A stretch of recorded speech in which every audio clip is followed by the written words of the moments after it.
first of all we make sure Bluetooth is on, and then we watch out at the bottom here. Normally it will just come up because that's picking my camera up. If you go into menu, you see there BT on.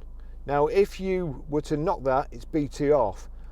So check if you're not getting any signal to start off with, if it's not showing up on your phone, make sure you've got BT on there. So that's into menu. Let me just do that again. Let's go somewhere else. So turn that down. Sorry. Telephone, no phone, menu, BT on, BT off, BT on. So BT on, that's it. We want BT on. I've probably cocked this up now because if I click on Ford Audio,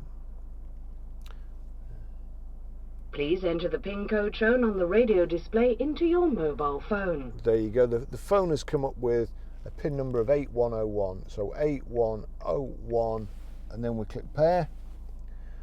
Do you want your contacts and favourites to sync? I don't, but you will. So I'll click don't allow, but you click allow.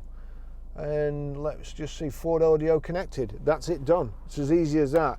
Very easy to connect. Well, everything's easy when you know how, so hope that helps. Thank you for watching.